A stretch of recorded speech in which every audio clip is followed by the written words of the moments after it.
It's 9:30 and Toastmasters start on time, so we're going to begin, and I'm sure more people will be walking in, but welcome to Contest and Judges Training. Thank you very much for coming. We want to also thank Mr. Don Griffith, past International Director, who will be taping this. Hey! And this training will be put at aztoastmasters.org. So if you want to review it, or if you have a friend who wants to see it who wasn't able to make it today, they will have access to it there. Has everyone signed in? No. Could The you send list the is over sign-in- there. Oh, the sign-in sheet, I guess, is going down here. Yeah. And does everyone who registered have a packet, a copy of the deck? Everyone who registered. Didn't register, you don't have a Everyone who pocket. registered gets a copy of the deck first. And I think we'll have enough copies for everybody. We have 25 copies. Okay. So Pat, could you hand those out to the people? Okay, we're gonna start down here. If you don't have a copy, go ahead and take one and pass them down if you would. And I think we'll be okay. If we're running loose, then we'll share papers or something. These will be posted Yeah, we've on, got enough of those. yeah, these will be posted on AZ's Toastmasters, so if you don't have a copy, you'll get one. Come on in, Toastmasters training. I'm Sandy Brogan, and I am the District 3 Chief Judge this year.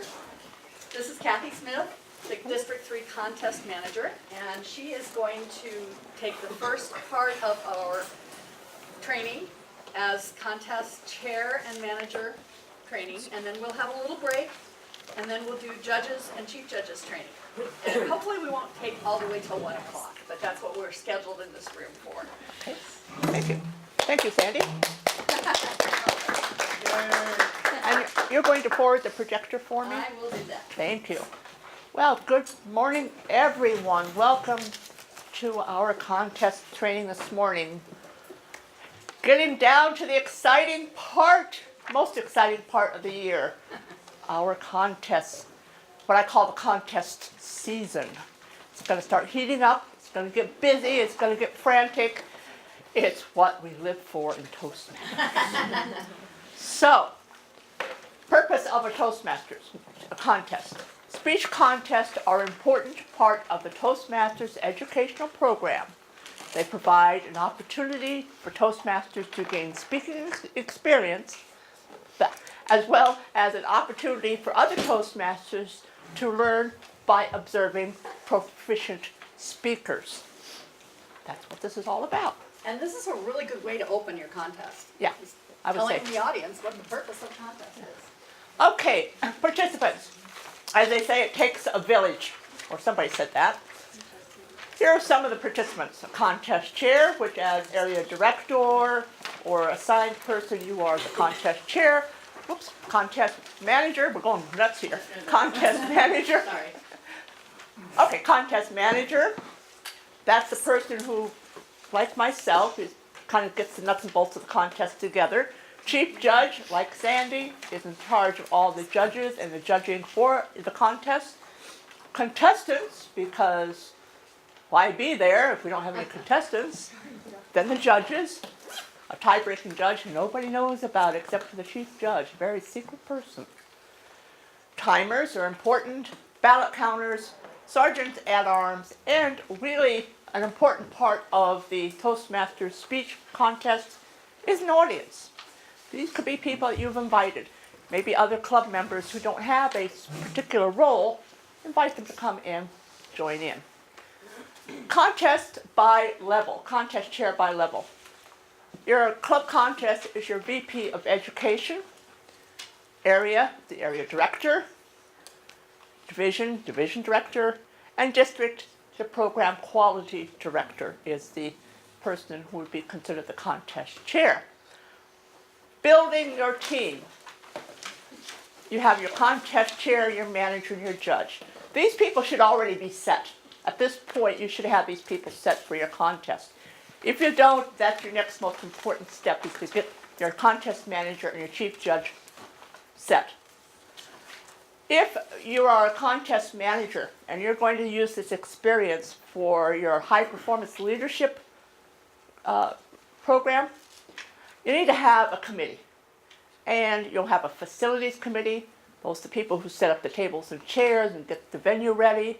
Hospitality committee, food, the front desk as you go in, you'll sign in, the 50/50 auction, that type of thing. Advertising, those are the people who put it on the website, get the flyers distributed, all those type of jobs. And your certificates committee, you always got to have a certificate.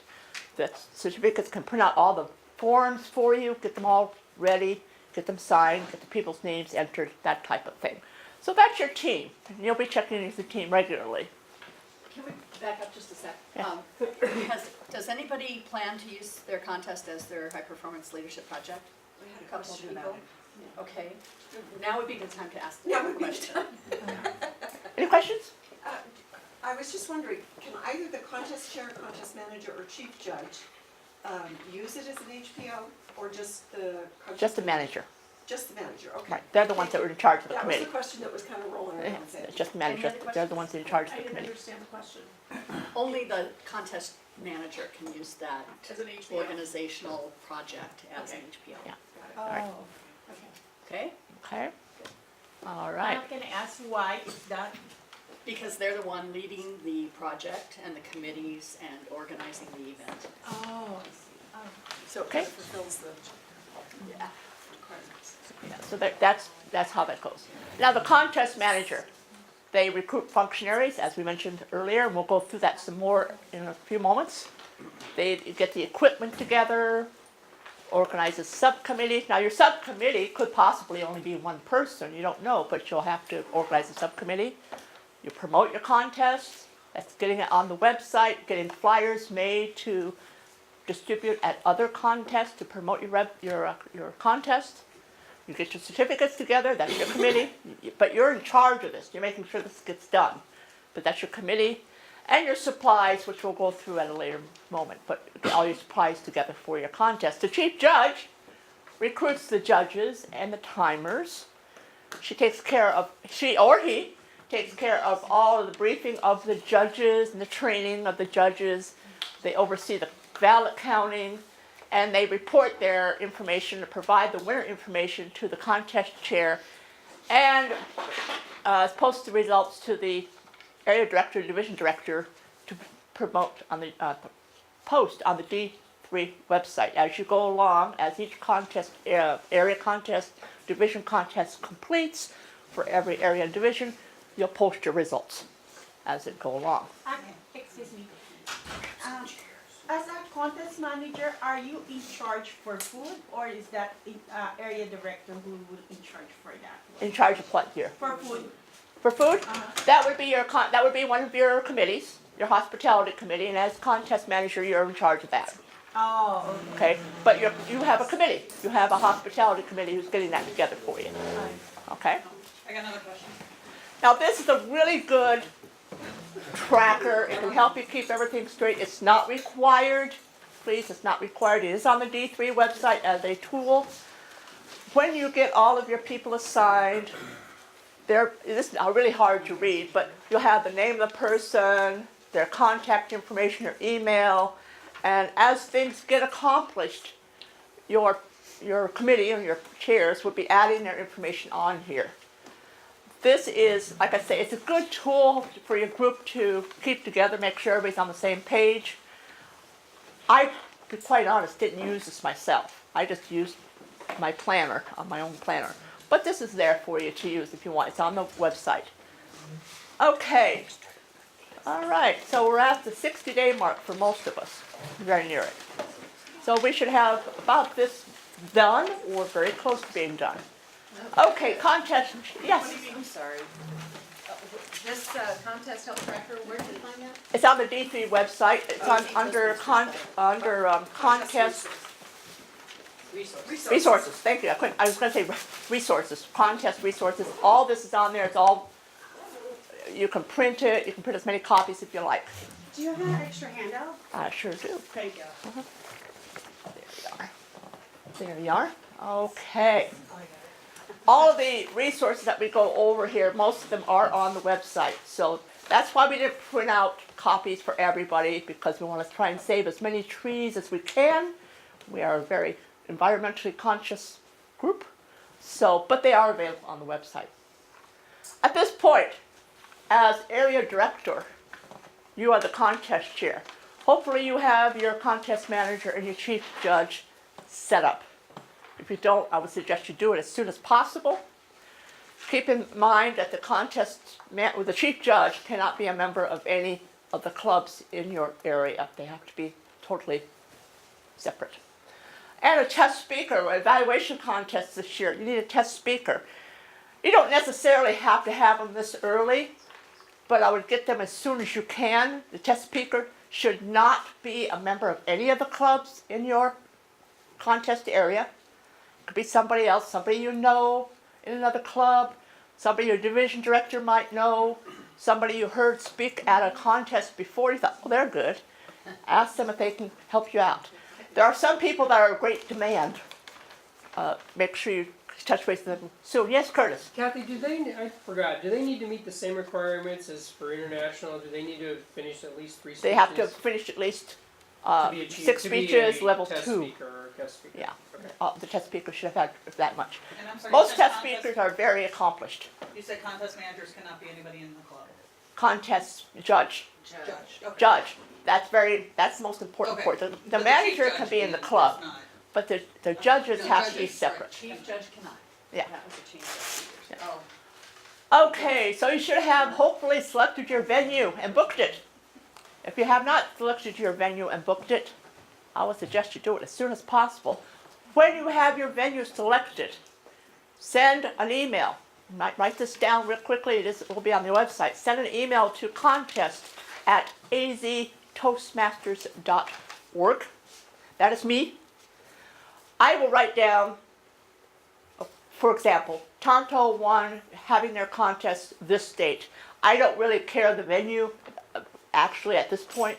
I just want to verify that we have enough room for you to have a contest. Primarily because judges are going to be in high demand as we move forward. There are only so many people who can judge. They will be asked to go to different. We want to make sure we have enough judges to go around. You're going to need at least 5 to 7 judges at the area contest, and as you move along, you're going to need more.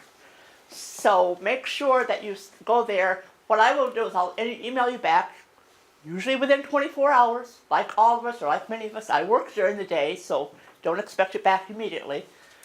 24 hours, I'll email you back, you're on. Then you set your venue onto submit an event on the aztoastmasters.org website. You go on there, there's a form, it's under calendars. Enter an event here. You enter your event information. Usually they ask for what's your event, date, time, location, contact person. That's what they ask. It's very simple. That will automatically upload into the calendar. Don't expect it to upload immediately. It does take a couple of days for it to upload. But once it's on there, it will upload. Okay.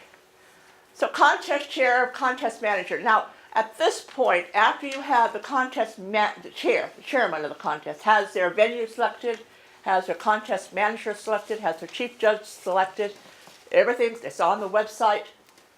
They've pretty much done most of their part at this point because that's why they have a contest manager. Okay. Contest manager or chair contacts food sponsors. If on the website, again, there is a form for requesting donations from companies to give you food, to donate food for the event. I have never done it, but I understand that there's some companies that are very good about donating water, maybe bakery items, I don't know. But it is there. I've always just gone out and gotten mine own. But if you like to have that set up, there's a form for that because they get a tax deduction if they donate. So, and then you decide on planning meetings. Now at this point, you might only have one meeting. It might be a phone conversation or an internet conversation. Doesn't have to be face to face. Just sit back, say, okay, here's where we're at. Here's what we need to do. The theme, optional. Some contest have theme, especially those who have 2 or 3 contests in the same day. They're sharing a venue. They might come up with a theme. I've done contests both ways. I've had contests with a theme. I've had contests without a theme. The results are the same. So I don't see any benefit to having a theme, but if you want to have a theme, that's great. And of course, any follow-up meetings you might need to have. So that's what you do at this point of the game. So there's where you are. Getting a little bit closer now, a little bit closer to the time of the event, 30 days.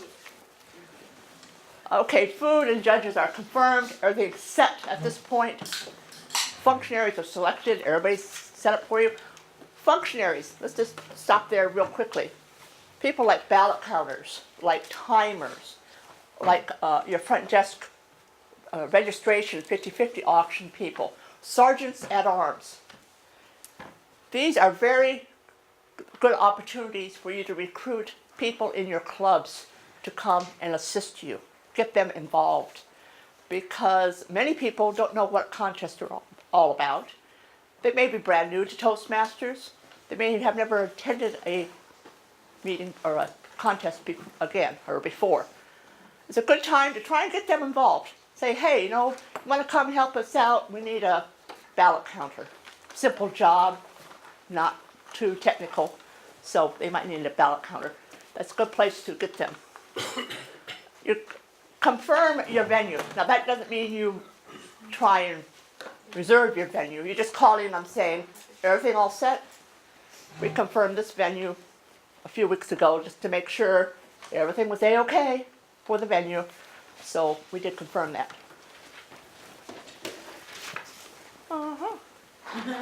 John, you're now on for posterity that you were late. Does John's everyone else here. need one? Everyone got one? Luckily, you don't belong to my club that makes you do a explanation of why you were late. Don can edit that out.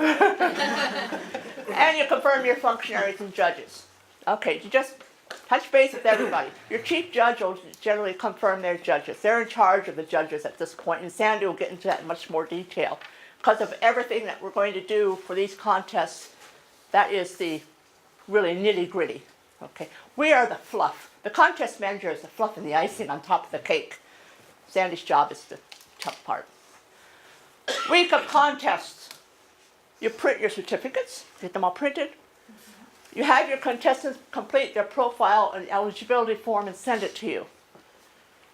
Please have extra forms, again, available on the website, available. Because if you have 8 contestants, at least 5 or 6 of them, well, not that many, we'll say 4 to 5 of them, will not have submitted their forms. So they have to fill them out that morning of the contest. So have all kinds of extra forms with you in your car, in your trunk. I carry a box that has all extra forms, all kinds of paraphernalia. Put it in the trunk of your car, you have it. Your programs, there's a template on the website. You can do that, you can do your own, whatever you want to do. Important, do not put the contestant's club name, like Kathy Smith with Voice of Many. No, just put Kathy Smith. Do not include the name of the club I'm in. And then at the back, or on the back of the form, you can say, okay, the division meeting or contest will be on this date. The district contest will be on this date, or something like that, a little bit of advertisement. Print your dignitaries list. Your dignitaries are the officers and directors of Toastmasters in Arizona. Print this at the last minute because it can change. For example, we just recently found out that our program quality director had to resign his post because of family reasons. So that name will change before the contest starts. It could change a second time, we don't know. Print that the week of the contest. As close to your contest as possible, print that. There'll be a form like this, I have all their names on it. Print it, staple it together, have it at your contest. Yes? Kathy, I had a question regarding that. Have you ever tried using an online, not online, but you download the form to a tablet or a pad and then just highlight them as they come in? The only problem with that is that the person at the who's presenting the contest, the chair, who is basically your Toastmaster for your contest, needs to have that information. Right, but you could give that to them and send it. We've never done that, I'll be quite honest, we've never done that. I'm gonna try and see if it works. There are a lot of- Imagine there are it a lot could of work, reasons I why it imagine it won't. could work, you might have found something new. There's a lot of reasons why it won't, but but I also find that having the people sign in when Uh-huh. they come, you lose track of those sheets. Yeah. You don't know who's carrying it around, and then also, some people don't sign in, so. Yeah. Well, those sheets should be left at the front desk. They should be left at the front desk. Those people who are, like myself, I was an area director, I knew when I went, you always have the sheet, the papers, and a yellow highlighter. And I knew, okay, I gotta highlight my name, that I'm here. Michael Holian, he'll come in, he'll say, he'll highlight his name. That way they know who's all there. I would still, you can try both and see how it works, but I would still have the paper just in case. Just in case. Okay. Maybe have something for future Toastmasters in the next generation, but right now I would have the sign-in sheets. Print your sign-in sheets like the one you signed in this morning.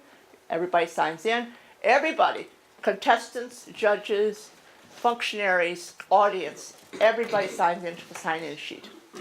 Keep track of everybody. And you get your supplies organized, and we'll go through that briefly as we go forward. Kathy, Huh, I just have another question. sure. What do we do with those pieces of paper that show that all the people that showed up? Where does that go? Well, The gal who's in charge of Club Pride. Oh, yes. what's Nancy? Okay. Nancy, yeah, because there's a They were point tracking program it, this yes. year. So Okay. if you don't have, Nancy's not there, give it to, I'll send it to send it to her, send it to me, send it somehow that we get that to her. Yeah, John? The way I remember last year is the area contest would give it to their division director. The division director would turn it in to. Just send it up the food chain Yeah, if you yeah. need to. Yeah, but my question is, where is its final resting place? Right. To the answer. Yeah. Yeah, the final, So this is the first year, though, that goes to Club Pride. yeah, it goes, that's part of it for Club Pride, yeah. Thank you. Yeah, make sure you do that. Okay, manager toolkit. All of these items are on adtoastmasters.org under contest. Thank you. Keep on forgetting that word. They're all there. They all can be printed off. The most important piece of paper you're going to have is this. This is your rule book.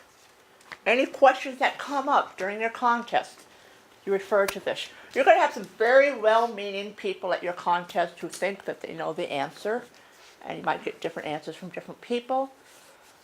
This is the final decision maker.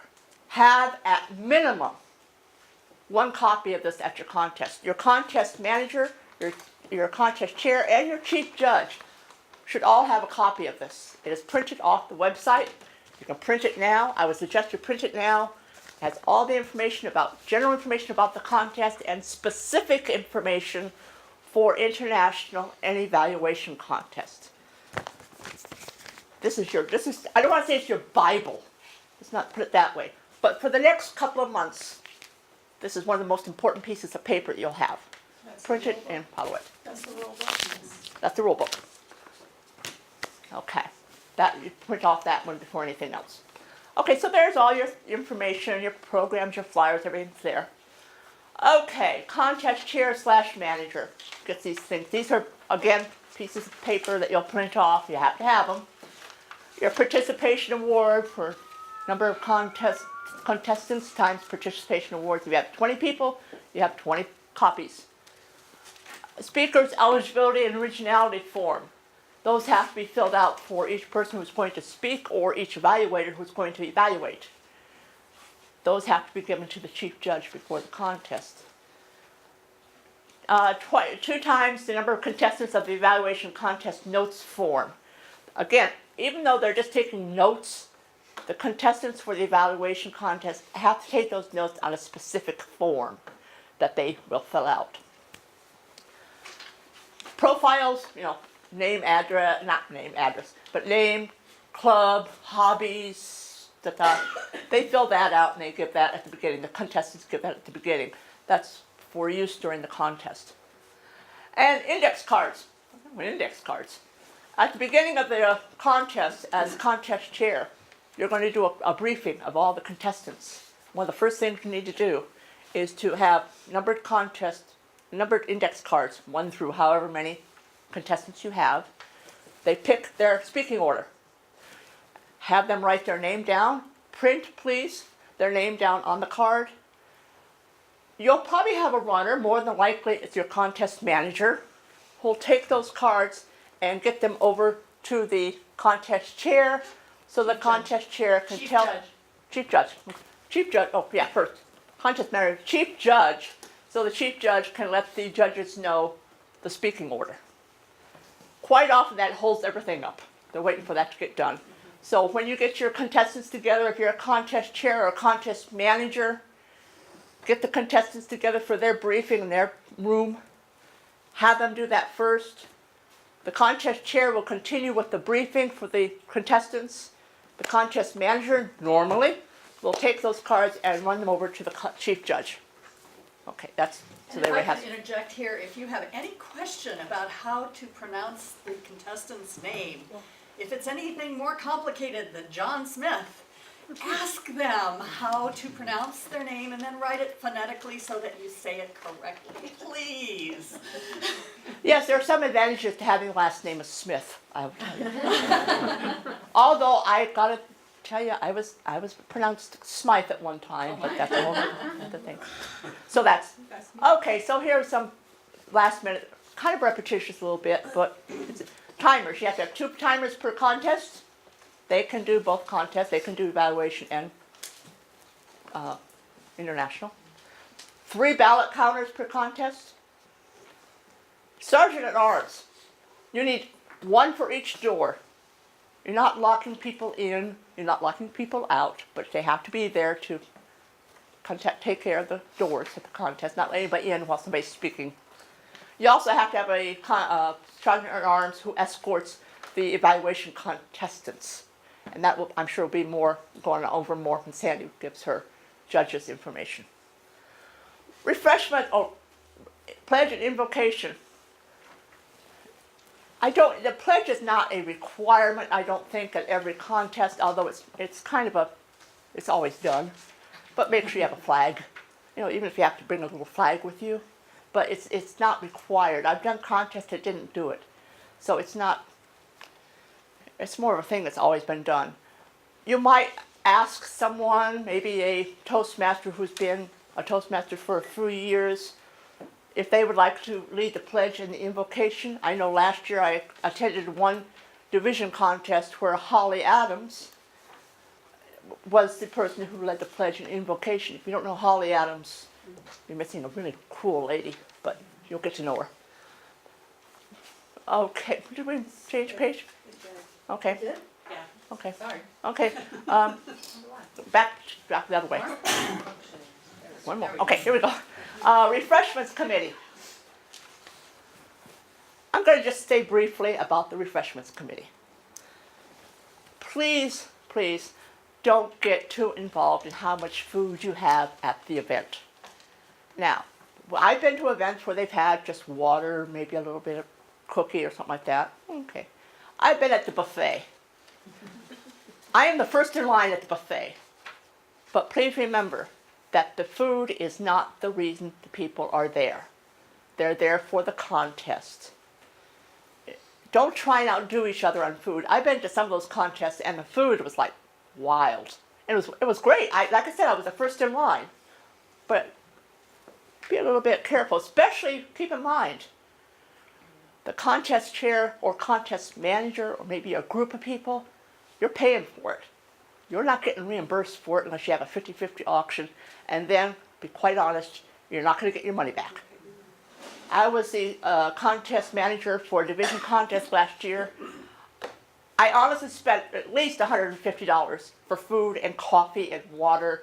I went to Starbucks and had a bunch of coffee and everything. I didn't get that much money back. I maybe got $30 or $40 back out of it. So that rest was out of my pocket. Be very careful about that. And I had end up dumping most of the Starbucks coffee down the drain. That really hurt. Yeah, Curtis. Kathy, where do we get the tickets for 50 raffle? The best place I think to get those would be at a party goods store, a party supply store, possibly Walmart. I don't know if I've ever seen them at Walmart, but party supply store or a office supply store.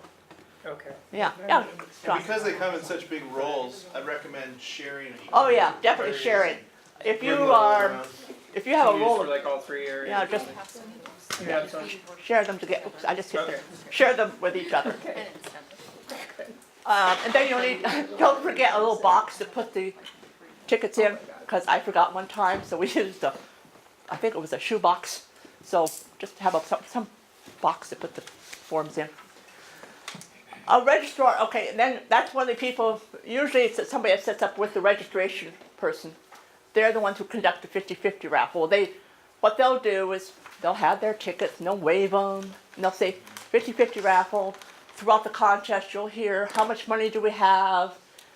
The 50-50 basically is what it is. 50% of it goes to the person who wins the raffle, and 50% of it goes to the contest to be distributed however the contest chair and contest manager determine. It has to be distributed.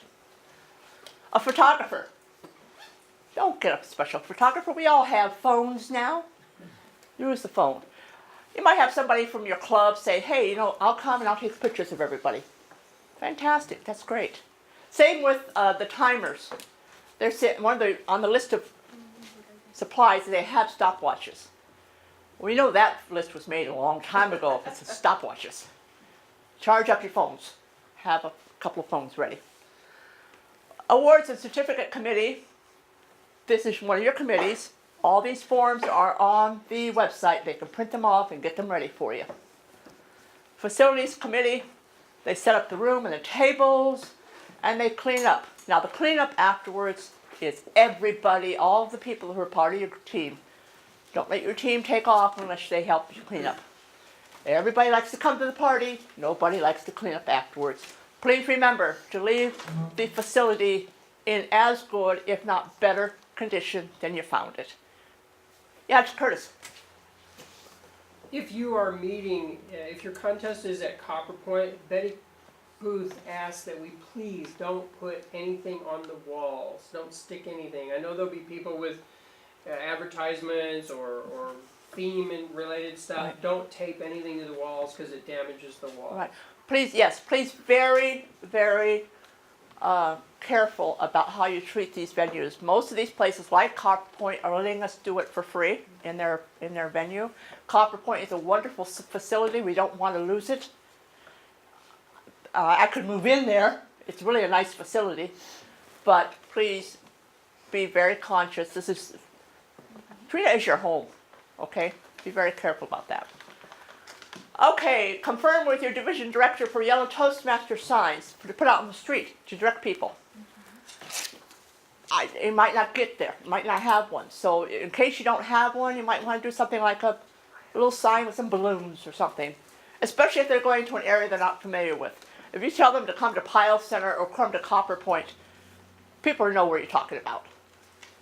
Most, I would say 90-some% of the Toastmasters know who you're talking about. But try and get some yellow signs. And again, share them. Once you have them, give them back to your director or give them to the next contest the next weekend. Multiple contests in a single facility. The 2 to 3 contests can be held at the same facility, same day. Tonto 1, Tonto 2, Tonto 3. It's happened. You can share facilities. Yes, you can share facilities. You can share money. What can be shared? Of course, your cost of your facility, if there's any cost involved. Your refreshments. If you do a theme, of course, your money for your theme can be shared. A hospitality group, sergeants at arms, all these people, you can share these people. Okay, what can't be shared? Contest chair, each contest needs their own contest chair, their own contest manager, chief judge. Okay, that should already be set. And especially, or not especially, but judges. The same judges shouldn't be doing the same 3 contests on the same day. That's, They can do the same area. They can do international and evaluations. yeah, they can do international evaluations, but they can't do Tonto 1, Tonto 2, and Tonto 3 on the same day. Okay. Okay. All right, just real quickly, this should be already contestant eligibility. Contestant must be a paid member, a good standing. It means they paid. Their club must be in good standing, which means their club must have been paid their dues and they must have at least 8 members. For example, I belong to 3 clubs. 2 of my clubs I don't have any issue. They have quite a few members. We're all paid. Unfortunately, I have 1 club I belong to, and if you're interested in joining another club, let me know. We need members. We're down to 6 members right now. I can't anyways, but even if I wanted to compete, I couldn't because that club does not have enough members. That club is not in good standing. So, yes, Don? It's happened before, unfortunately. You pay your dues to the club, and for some reason the club does not pay dues to headquarters for you. You are not in good standing, because the club has to pay the dues for you. So make sure you're paid up. And the easiest way to do that is to go online to your profile and look at your status online. Right. And if it shows that you haven't paid your dues, you can talk to your club officers and make sure that gets straight. It's Right. happened rarely, but it has happened, and it has caused candidates to be disqualified. Right. For example, most of your area contests, for the most part, will be in February.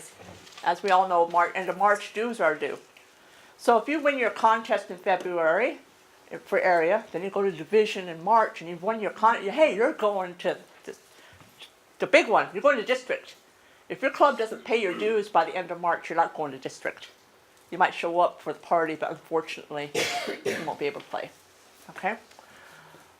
There is an eligibility assistant on the website that can say whether or not you're eligible, but basically, Don had the best way to do it short Her hand term. is up first. Okay, you can go first, dear. By which date do they have to have 8 members? A club? Is there a certain date? We have by the end of March. By the end of when dues are due. Yeah.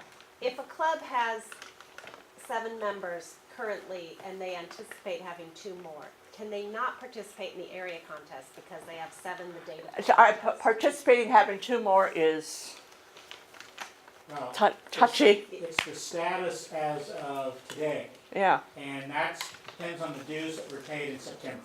yeah. So if you were in good standing after September as a club, you're in good standing until the end of March. Right, yeah. Okay, my club was just at 8 in September. Even if you've lost some members We lost in that 6 months. Right, But you want to definitely try to get back up to full strength. right. Is it if they're on the books though, because if somebody transfers out, they're not gonna be on your books anymore. Well, that's true, but So they have to be on your books, yeah, you have to, even if they don't show up, they paid. well, we're talking about you have to be a member of a club in good standing, so Yeah. whichever club you're in, And representing, you have to be in good standing for that club. and the Yeah. I club just that wanted you to- left, somebody could- they lost you. Too bad, they lost you. Curtis? Can you explain the condition of having the winner and the first runner-up both participate in the contest? It is very important that the winner and first runner-up be eligible to continue on. What can happen, what has happened. Somebody wins a contest for area. And so the division contest is the following month. For some reason, that person cannot attend, which is one thing you want to try and tell your people who want to be part of these contests. Can you be all the way through?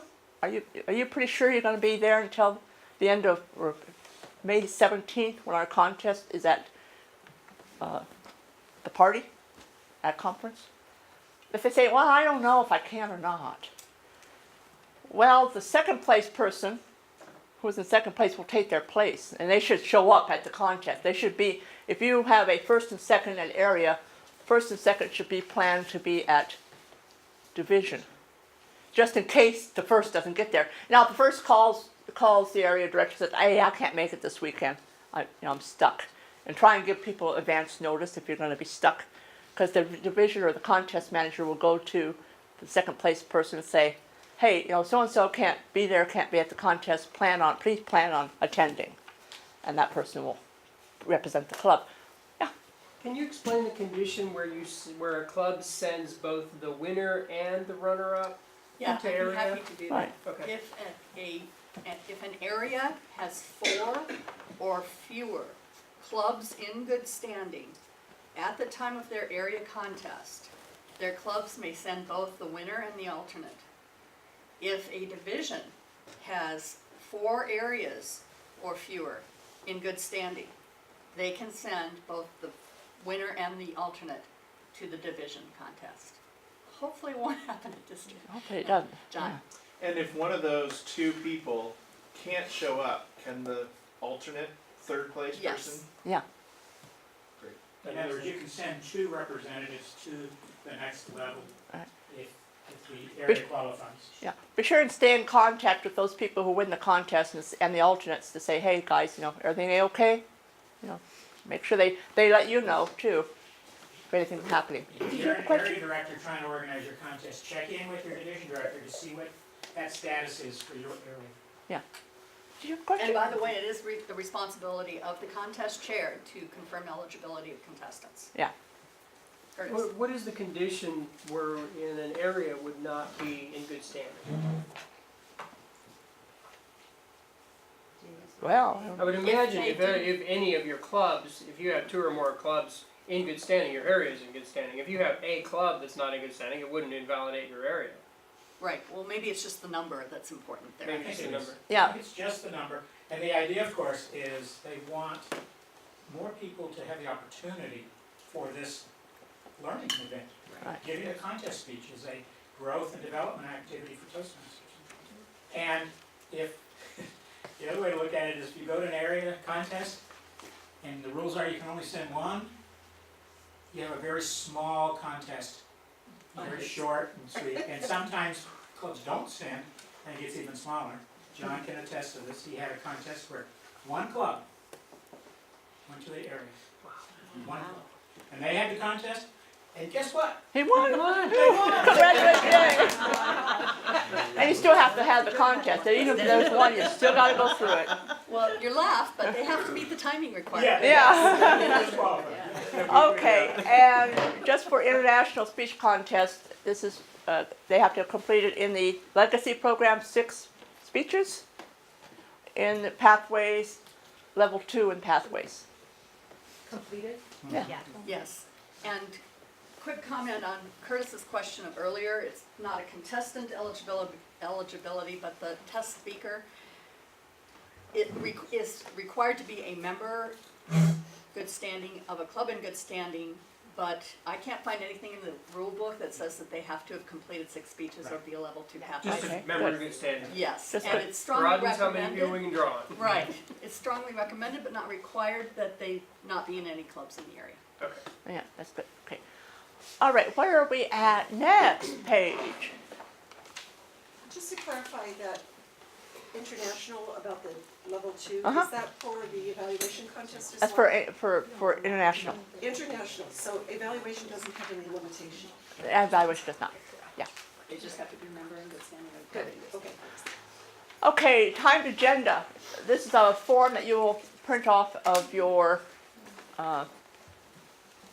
website. And we go to the next page. I think do we have a copy of it on here? Yes, we do. This is really not easy to see, but this is what it looks like. This is the format.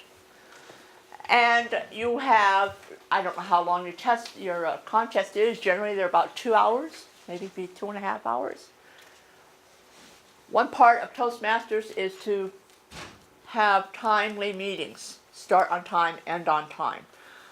This is up to you how you do it, but just a suggestion, the way I do it, I say, okay, my contest has to start at 6 p.m.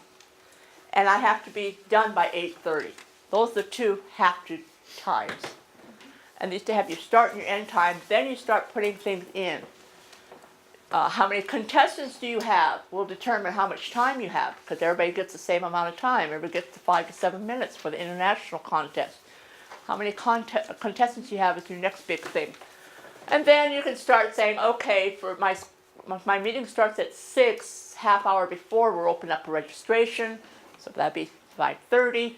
Then say 5 o'clock, all my functionaries arrive, and my chief judge, we're starting to set up the venue. So that's when you start putting the other items in. The one thing that'll get squished a little bit might be your intermission. But have one, because by the end of 10 speakers or so, people are going to have to stretch a little bit. You know, even 5 minutes is fine. So, and I think what we'll do at this point, it's been at least an hour, I think. I'm not sure. No, go ahead. Oh, go ahead. Finish Okay. your Well, I part. thought no. People know.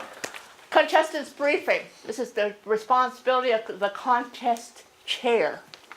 That would be, if you're an area director, that's your responsibility for the contestants briefing.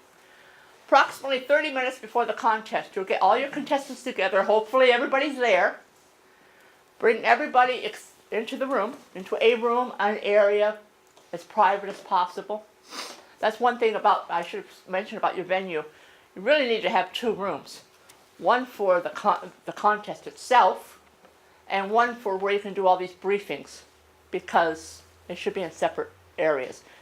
But it's as much as you can. I know we use the lobby out here a lot for briefings, if we need to. Okay, so your contestant briefing, the first thing you'll do is you'll do your index cards, as I mentioned. Get your speaking order. Give those so you can get those to the judges. Everybody's doing this at the same time. The judges are doing their part right now too. Make sure everybody has their eligibility forms filled out and their profile forms. Get them from them. If they haven't filled them out, which unfortunately you'll have some people saying, "Oh, I forgot it." Get the form from them. You should, as contest chair, be watching this before the whole thing starts. And if the day or so before you haven't gotten their forms, you better check their eligibility online and go to them and say, "Hey, I need your forms." They can bring them with them. That's fine. Draw for speaking order. I flip those too. Determine any special requirements. This is a little bit limited. If they want a prop of some kind to use for their speech, they are responsible for getting it taken care of before and after their speech. You do not do it. Nobody else does it. They could have a friend or fellow Toastmaster help them out. That's fine.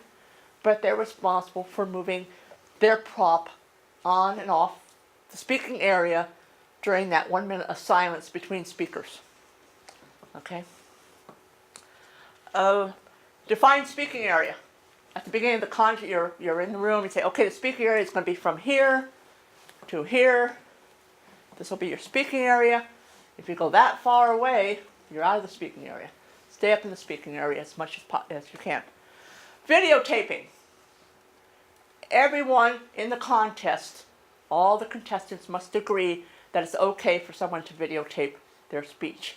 If one contestant says, "No, I'd rather not," they don't videotape it. You don't have your friend sitting in the audience taping it. I was at a contest once where somebody was trying to do that, and somebody had to come up and say, "Sorry, no taping." Every contestant must agree to having somebody taped. That doesn't mean that they have to be taped, but everyone has to agree to allow them to be taped. Okay? Evaluation contest notes. We went over this before, but they will have a special form that they must be used, and that will be given to them at this point. They'll get their form used for their contest. Substantially original rules. If they're in international contests, 25% of their speech can be quotes, something like that. 75% has to be their words. We don't want anybody to read the Gettysburg Address up there. We've all heard it, hopefully. And that's not their work. So make sure it's substantial. Make sure they're explained to them. It has to be substantially their work. By the time you get to division and onward, it should have been clarified by now, but make sure it's that. Introduction protocol. You'll explain to them. When I introduce you as international speaker, I will say your name, the name of your speech, your name. That is it. You're not going to give any other information. As the Toastmasters do, you go up to the lectern, you shake hands, and the contest chair moves away. Okay? Evaluation, contestant. Now your test speaker is up there. Test speaker is test speaker, name of speech, test speaker's name. You don't call them test speaker, you call them by their name. And they come up to the stage and do their thing. Then they leave. Okay. Evaluation contestants. They've gone into their secret room. They've gotten their 5 minutes to write up their notes. You start calling them in. They have picked speaking order just like the other contestants. Number 1 comes in. Name. John Smith. That's all you do. Timing requirements. Everybody talks about the lights, to cycle the lights. I wouldn't be dependent on lights because a lot of things are going to be dependent whether or not you can use the lights, such as electricity, extension cords, that type of thing. I find the cards work well, but make sure you have your green, yellow, and red lights, or note cards, the big ones. Note cards about this size, file folder cards.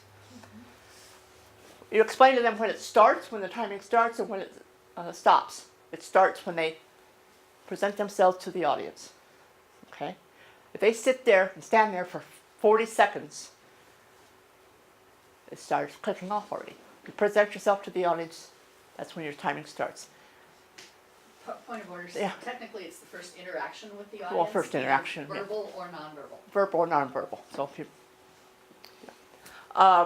you'll get your timing.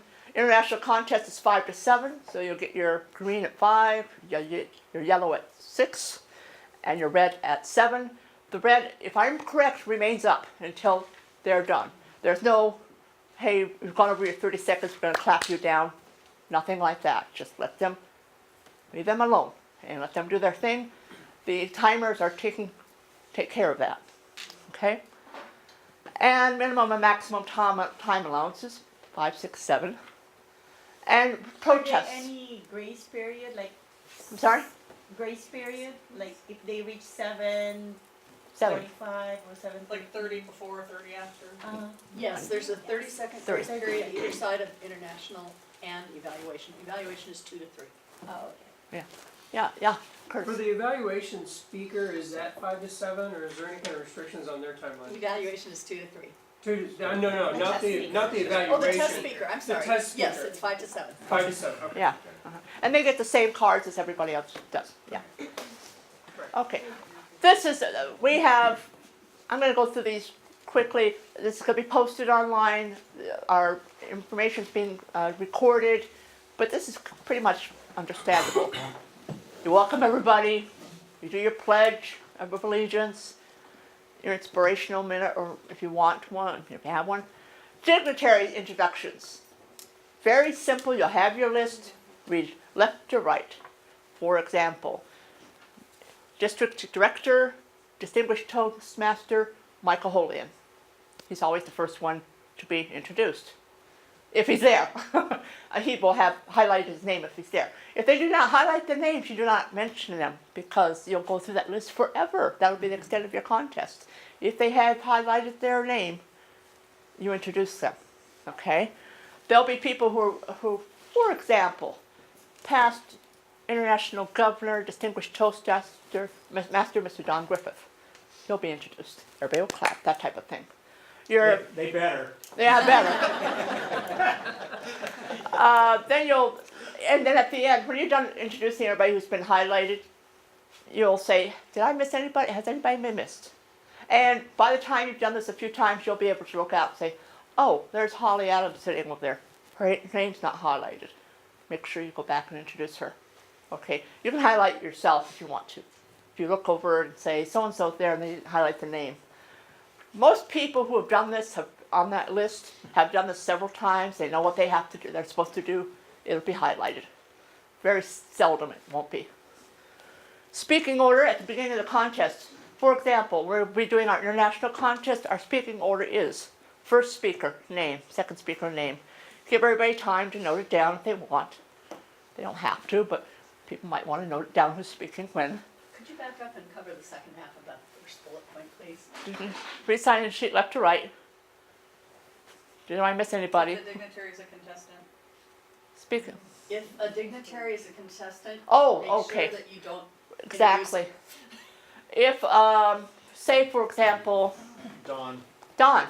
Done. Don is going to compete in the contest, And I'm gonna win. and he's going to win.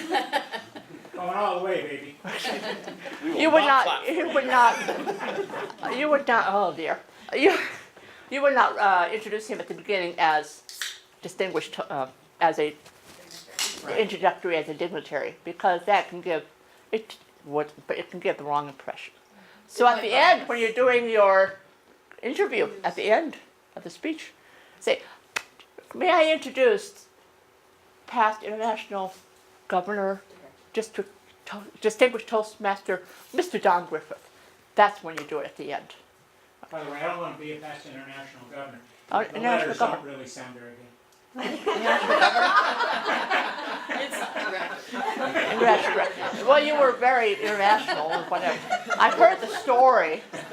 So, yeah, that's one thing you want to keep in mind. If you see somebody who is competing, if they're on the list, oh, they're competing, I gotta make sure not to announce them. They may have highlighted their name by not thinking, or by mistake, they might have highlighted in their name. Just put a little asterisk next to it, so you'll remind yourself, don't introduce them. If you're the contest manager, make sure your chair knows that, because your chair is the one who's going through this part of the program. And the dignitary should know that too. And the To dignitary. highlight. And you will, at that point, if you say, are there any other dignitaries, there might be some helpful person who Oh, wants to who point is over out there? the dignitary who's a contestant, and you have to then just say, Oh, but- you'll have to come up with something. Yeah. You'll have to basically say, no, it's okay, we've got that covered. Yeah. Down, people. Down. You might just add the phrase that's up there, Yeah. other than those who might be competing. Yeah. Other than those who might be competing. Shh. That's all. Okay. No silence or no silence. Remind silence. No silence. Silence and no recording equipment during the contest. Make sure you turn off your phones. We do this every day at our meetings. Turn off your phones. I don't know how many times I've been to a contest, I've heard a ring ring. Turn off your phones at the beginning. Reminder, silence, no recording, and contest rules have been approved by all contestants. They've been reviewed with them. Yeah, sure. When you say no recording, that also includes stills, like still camera. Yeah, nothing done during the Nothing speaking. that can capture during Nothing. speaking. Okay. Yeah. Nothing. No leaving during speeches. Now, nature may call. It could happen. You might have to leave. Please be as unobtrusive as possible, as quiet as possible. Know that if you leave the room during a speech, you're not going to be allowed back in until the speaker is done. Okay? But in general, enjoy the contest, enjoy the speeches. You're going to hear some great speeches. Just try and time it. But we understand that happens. Sergeant at Arms, you just look over, okay, everybody's there, everybody's in their space, then you're ready to start. Your cycle, your timing lights, which is kind of funny if you're using the card, you just show all the cards. Okay, at this point, you're about ready to turn this over to the Chief Judge, and you'll ask, Chief Judge, not their name, you just say Chief Judge. Chief Judge, are we ready for a contest? And the Chief Judge says, Contest chair, we are ready. woo! Yes. Okay. At the end of the each contest, at the end of the international and at the end of evaluation, you're going to interview your contestants. Basically, so-and-so from representing, what club are you representing, how long have you been a Toastmaster, that type of thing. Just speak, look at their profile, one little thing about them that you might want to talk to them about. Very informal, very short. Division or district announcements. Be careful here. I have been at contests where every contest person, contest chair, wants to make information about their contest out there to everybody. I've had district announcements that go like a half an hour long. You don't have to tell everybody about your contest coming up. Bring your flyers. You're going to have a table. Put them on the table. They're there. The only thing you might want to touch base with, for example, if there's a district person there. Say, for example, if Michael Holian's there, or if Caitlin's there, or if your division director is there, ask them if they would like to make a few comments after the speeches. Give them the opportunity. But try and stay in control of the announcements because they're all on paper. They should have paper.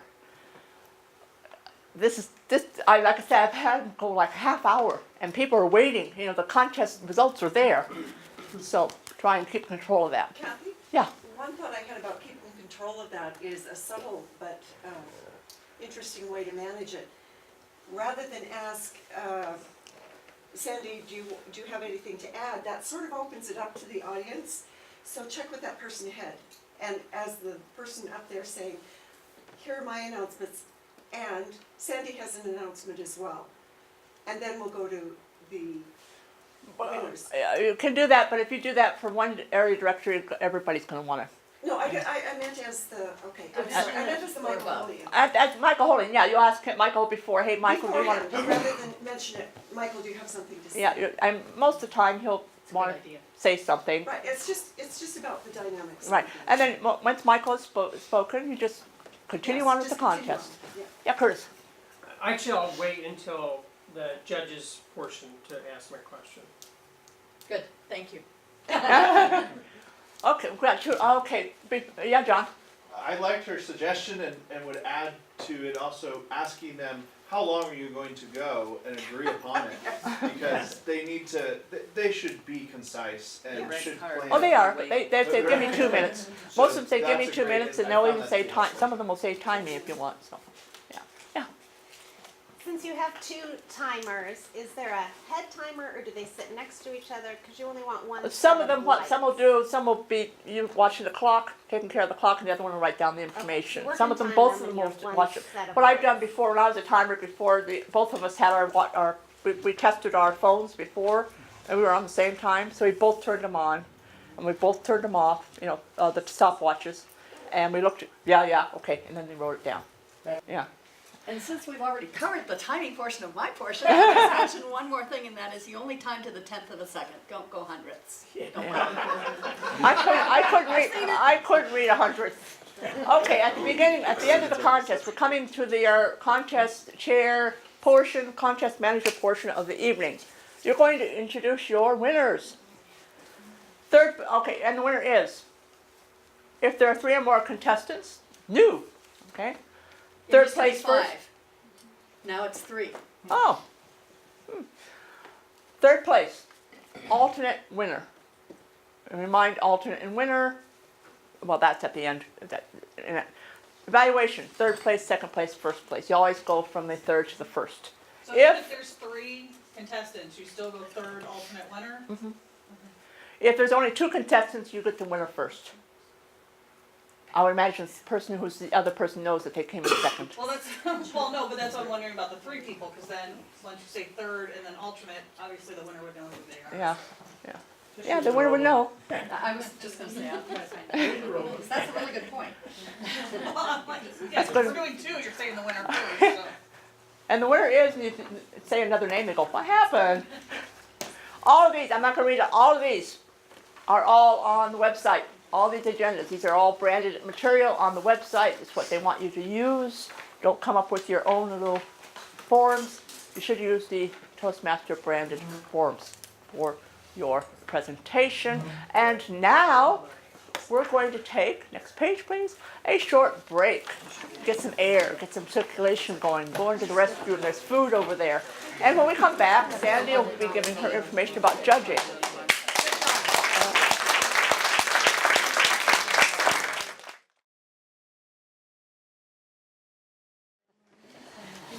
Did any late arriver need to sign in?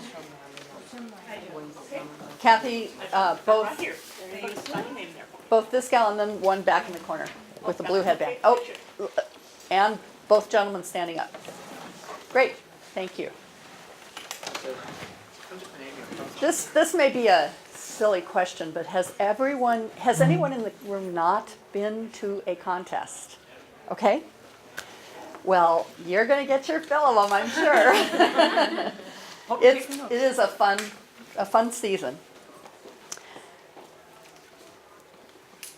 We've talked about eligibility. Does anyone have any questions about eligibility? This is going to be a fast half.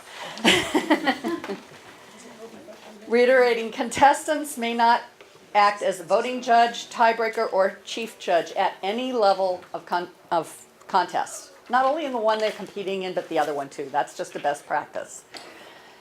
Ask.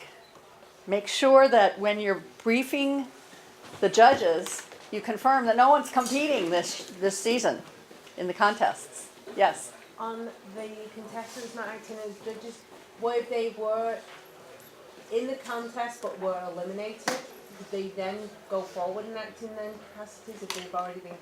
Yes, No. because they're not competing anymore. Okay. Is that your question? Yep. Make sure that you send the ballots out. No, this is the judging part. We're going to do chief judge later. Sorry. Make sure that as a judge you look at the back of the ballots, because the back of the ballot tells you exactly how to judge. There are suggested percentages on the front as well where you're making your markings. But bear in mind that your job as a judge is to pick a winner, and a second place winner and a third place winner. And if you're the tiebreaker, you rank all of them, but let's go there later. If you're not conducting an evaluation, in fact, you won't be giving the speaker any feedback. As a judge, you are semi-anonymous, although people can watch and see who's handing in their ballots. If the speaker wants to have an evaluation done, they need to arrange that independently. The judges have every right in the world to say, I can't discuss that with you. Okay?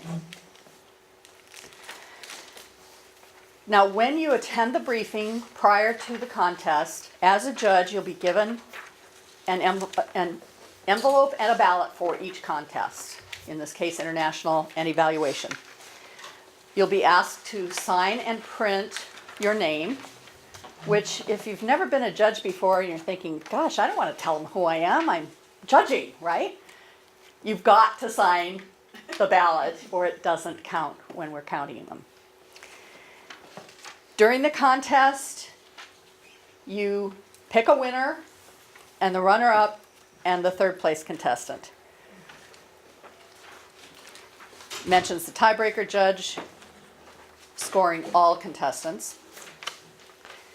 And then you tear off the bottom dotted line 2 inches of the ballot, put that part only in the envelope you've been given.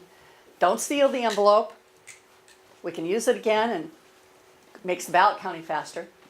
And we don't want your spit. Just hold up the envelope and the ballot counters will come along and pick it up. The chief judge picks up the tiebreaker judge. So if you see the chief judge nearby or going, don't pick that one up, or it's obvious to the people who are judging, if they hold up their ballot, then as a ballot counter, then they'll pick those up. An example of a ballot, have you, all of you seen a ballot? Okay. Some of you have not. I've attended a contest, but I have no idea about the judging. Okay, great. The ballot has a line for each contestant vertically and categories depending on the contest.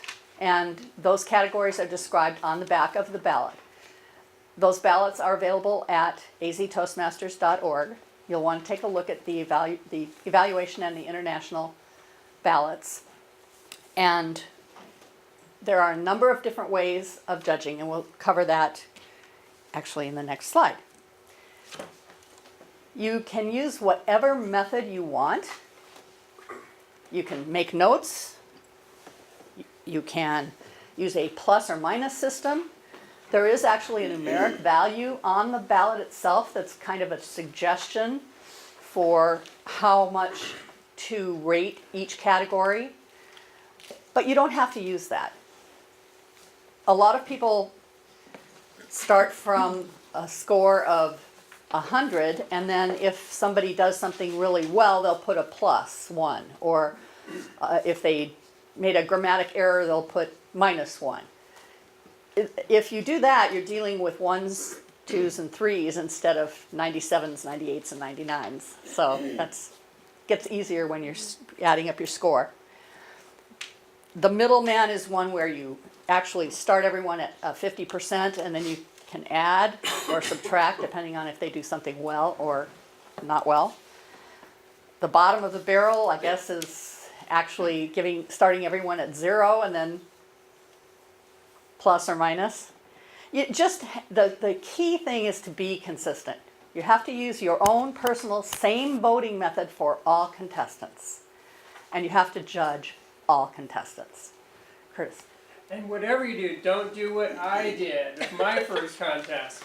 I had a calculator out, adding up the numbers because it's such a high scale. Make sure you explain to your judges as chief judge, keep it simple, get it done quickly, because people were waiting for me to finish my ballot. Live and learn, right, Curtis? Yes, live and learn. Now, your obligation as a judge is to judge fairly. Give contestants the benefit of the doubt and just judge the speech you have heard. Covering the disadvantages of being unfair, it creates animosity and demeans the contest, the officials, and our leaders. Well, obviously. I think the values of Toastmasters speak to fairness in contests. As a judge, you've made a time commitment and an integrity commitment to judge the contest and the contestants and the speeches, so respect that. So good judges are accurate, fair, trustworthy, knowledgeable, and good listeners. Don't be distracted. Do not look at your cell phone while a speech is going on. Do not fall asleep, which I have seen a judge do. It's really important that you're 100% present and attentive as a judge.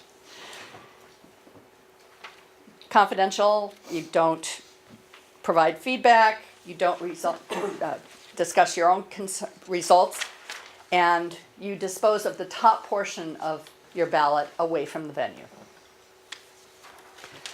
The barriers to impartiality are to give someone the benefit of the doubt for a number of reasons. Like maybe you think that the first speaker going is best, or the position of last speaker leaves people with a best impression. You cannot consider those things. You have to be as impartial as possible and listen to each speech equally. You don't want to champion the underdog, somebody who's been in contest after contest and always comes in third. Forget that. There is no history, there is no future.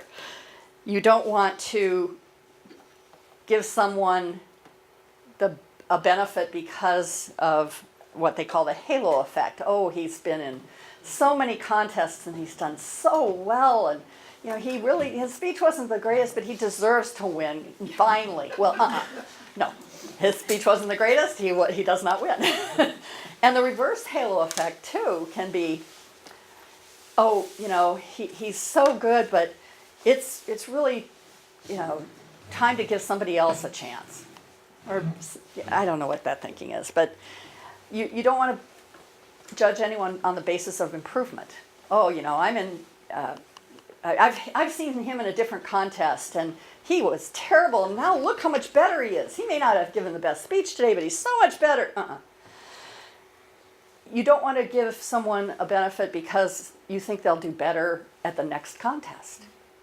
You're judging that contest, and you don't have any expectation of what they're going to do in the future. You don't want to consider, even if you know, what club they're in. Oh yeah, you know, XYZ club, I've heard they have a lot of really good speakers. Doesn't have anything to do with it. And if they're talking about a topic that you agree with or don't agree with, the topic really should not matter either. As in evaluations, we're talking about how well they did the speech, not whether you agree or not with the topic. And then last, the unfamiliarity with ballots. So make sure that you do take a look at the ballots that are on the website, both front and back. Now, as a judge, you have the right to protest based on originality, and you better be ready to support your protest, because you'll be called in to discuss whether you believe the contestant had more than 25% of his or her speech as references or quotes or some other paraphrase, something they've seen on the internet. If you've seen it on the internet in more than it's in 25% of their speech, find that on your phone and be ready to substantiate your protest. But if you feel that it is not substantially original, go ahead and write protest on your ballot. It doesn't mean they're automatically disqualified. There's a process. But continue to judge, because that protest might not be observed, respected. So you'll still need to place all of the speakers, the first, second, and third places, unless you're the tiebreaker.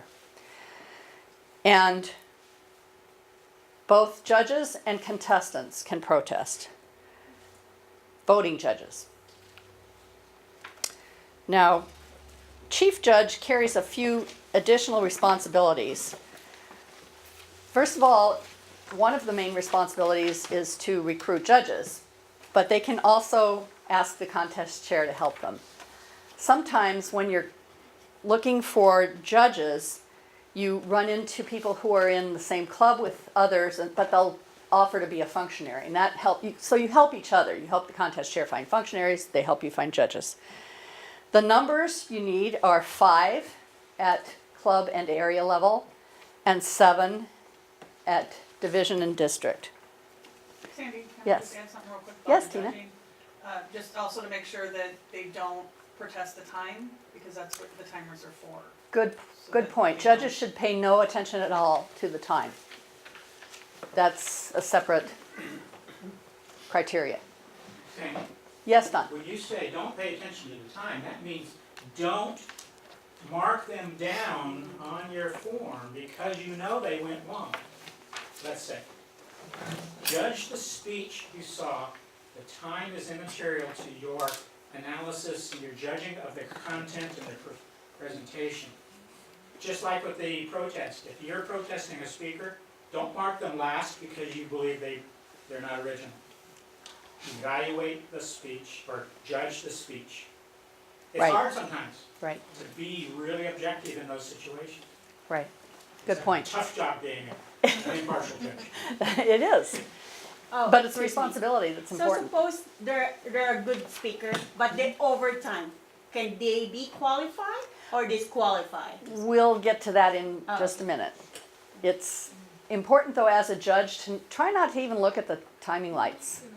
Try not to pay any attention whatsoever to the time. And the last point, again, we've talked about eligibility. Sandy, can Yes. you back over just a little bit and back up the slide? I wanted Yes. to read the slide, and if you could Okay. stand just aside just a little bit, I can't see the slide. Now I'm going to stand in front of you. If a member intends to compete, that one. Thank you, there we go, got it. If a Okay, member now intends to it's- compete at the club level, they are ineligible to be a chief judge, voting judge, or tie-breaking judge in the same contest type, but best practices in any contest in that season. Any questions? Anything else, Curtis? No, Okay. Go ahead. All Not right. yet. Okay.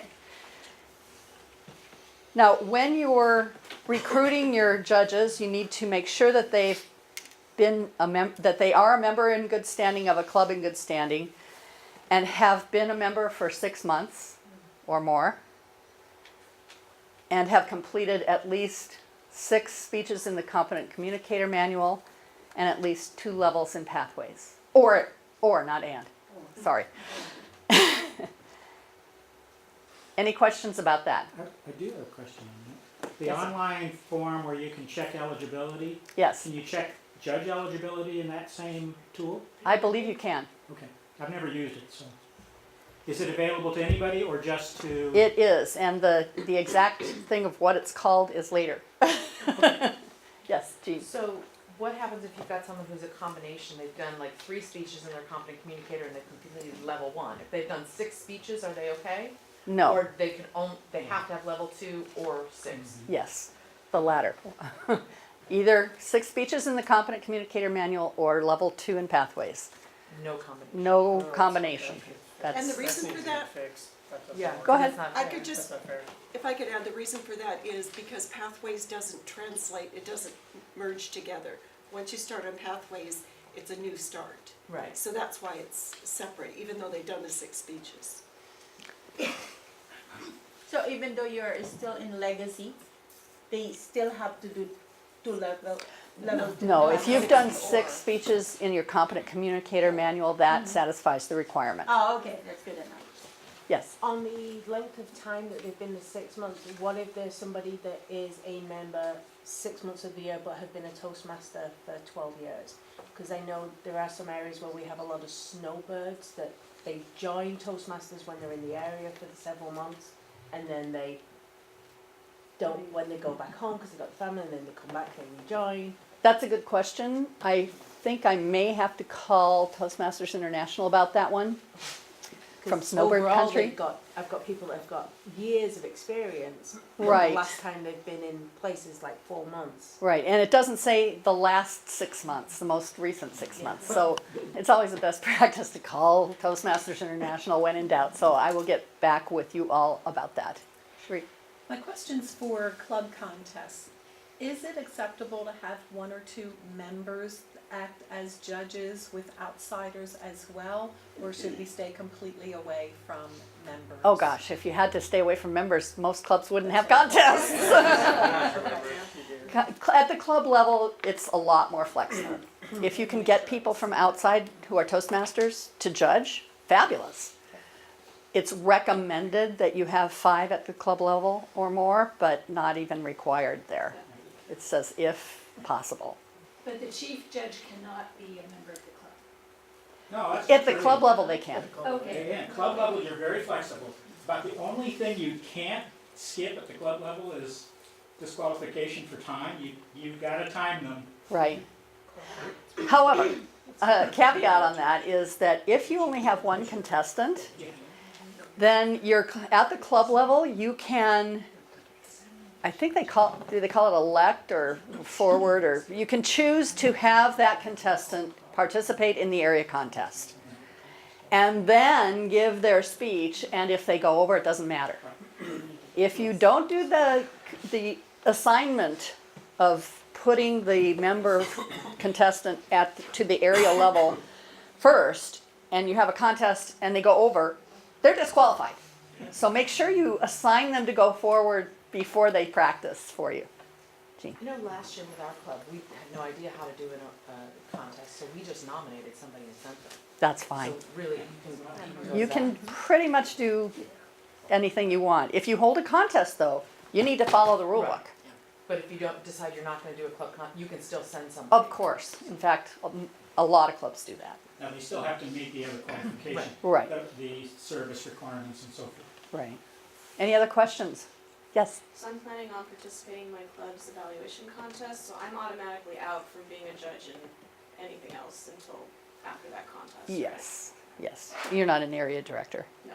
Okay. Everyone knows area directors cannot compete, right? All right. And the tie-breaking judge, who is known only to the chief judge, does not attend the judge's briefing. Hopefully you're going to pick a tie-breaking judge who is somewhat experienced and doesn't need all the rules repeated to them. But they will need the speaking order. So as chief judge in the briefing, once speaking order is delivered to you, you might either mark a ballot or a program for your chief judge, because you'll want to give that, for your tiebreaker judge, sorry. You'll want to give that to them. And I always put a little note in the inside of the folder for them that says, please judge all contestants. I had a very experienced Toastmaster who was a tiebreaker judge not do that one time, and we needed to look farther than his 3 that he had judged. And we had to call him in and ask him, well, okay, so now who do you think were 4, 5, and 6? But he just either didn't remember that he was supposed to judge all of them or overlooked it. So that little reminder sticky note really helps for your tiebreaker judge. Yes, Jean? Can you expand a little bit on what tiebreaker judge, because if you've got 5 judges, how is there a tie? If you have 5 judges, there might not be a tie, although for first place you get 3 points, for second place you get 2 points, and for third place you get 1 point. So doing the math, there might be a tie. So in the tiebreaking judge is some secret person that you put in the audience? So Yes. Okay, so you actually have to have 6 judges, but only Yes. 5 are known. Correct. Okay. And if anybody is observant and they watch the first contest and see who the chief judges picks up the ballot of, they know who the tiebreaker is. Okay, so as area director and contest chair, we don't necessarily know who the. No, you don't. Okay. The only person who does, theoretically, is the chief judge. Okay. So it's the chief judge has to pick this secret person. Yes. That's why they're the chief. Yeah. And the chief judge does not judge, by the way. Everyone knows that, right? What's The that? chief judge does not judge at all. They just manage the judges, timers, and ballot counters, and sergeants. Curtis. Judges are people too. Let's say you have 5. Let's say you have 5 judges, and one of them forgets to break a tie. That vote is invalid. Now you have 4 people. You could have some tie. If a judge's Yes. vote is invalidated because they didn't break their tie, Break their own tie? didn't break their own tie. Well, that's something the chief judge should remind the judges to do in the Yes. briefing, is break their own tie. They've got to put a first, second, and third place. And you can have a tie with any number of judges. Right. Because it isn't just one vote per judge, it's a point system. Right. The winner gets 3 points, second place gets 2 points, third place gets 1. So you can have any kind of combination of 3, 2, and 1 times as many judges as you have. There's a lot of ways to have a tie. Right. It doesn't happen very often, Right. but when it does, the tiebreaker ballot is essential. And so it's either the least important ballot or the very most important ballot. But the chief judge doesn't even open the envelope and look at the ballot unless a tie occurs. They just take it home and throw it away. Okay?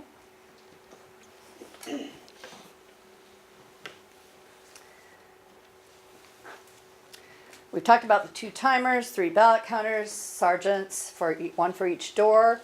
And if you're really short on sergeants, the doors don't really have to be protected while the evaluation contestants are making their notes, so one of them can do double duty. Question for the club contest, can any of those roles be duplicated by the same person? Yes. Best not to have a contestant be a No, judge. not that. Now, the forms are up to the chief judge to bring. As contest chair, you don't have to worry about the forms for the judges and the timers and the ballot counters. That's up to the chief judge. They have to bring the judge's certification of eligibility and code of ethics, which is all one piece of paper, but each judge needs to have one for both contests and sign it and return it to the chief judge before the contests begin, usually at the briefing. And that certification of eligibility and code of ethics basically just says they're a Toastmaster in good standing, a club in good standing, and they completed 6 speeches. So the chief judge of the contest then gives all that information to you, as district chief judge, or where does? It goes up the line. It follows along with the area giving it to the division, division giving it to district. Then, and the paperwork only has to follow the winner and the alternate, okay? You have to have the tie-breaking judge ballot and your notification of contest winner. All these forms are at aztoastmasters.org. There is one that's kind of hidden down at the bottom of the page called the District 3 Chief Judges Report. That's where everyone signs in, the judges and the functionaries, one of the first papers that's circulated in a briefing. And it's just for District 3 to keep track of who's been active and who's doing what. At one point I heard that it counted toward Outstanding Toastmaster of the Year. I think now it might count toward Club Pride. I don't know if it counts at all, but we always go through the formality. And then send it to, oh, me. Okay. You also want your extras of the speaker's certification of eligibility and originality because, as Kathy mentioned, some of them might not have completed it prior to the contest. And it's always good to have backup profiles as well, even though that's not the judge's responsibility, but you've got all the paperwork anyway. You need 2 ballot counter sheets, 1 for each contest, and 2 timer sheets, 1 for each contest. I always bring an extra. And of course, what they're calling the voting judges guide. I think that's the rule book. You just want 1 per contest to have access. Judging form, because it's got the guidelines On the back. Okay, thanks, Don. Yeah, and 1 per contest. This chief judge's checklist is also at the website. Lots of checklists. So if you were feeling, confused and kind of, what do I do first? Go to aztoastmasters.org under contest resources. When you arrive at the venue, make sure that you figure out where you're going to brief your judges. Then usually at least 15 minutes before the contest starts, you want to call for the judges, timers, ballot counters, and sergeants at arms to come into the briefing room, and you'll hand out the paperwork we've just discussed. Then the speaking order will be delivered to you probably by the contest chair, and as I mentioned, make a copy for the tiebreaker judge. A tip that's not in here is to find out the speaking area from the contest chair before everybody gets there. You're going to be one of the first people to arrive at the contest. You don't have to wait till the contestant briefing when she or he tells the contestants what the speaking area is. The contest chair knows in their mind what area they're going to tell the contestants that they can speak in. Find that out first and then convey that to the judges. But bear in mind, as judges, you do not disqualify someone if they go outside the speaking area. It's just a point value area on the ballot, and if you want to mark them down, you can. It's not, the speaking area is something that's nebulous. I attended an area contest where one of the speakers ran into the room with a big spear. So they started outside the speaking area. They ended up in the speaking area, but that was part of the speech. That was part of the drama, and it worked.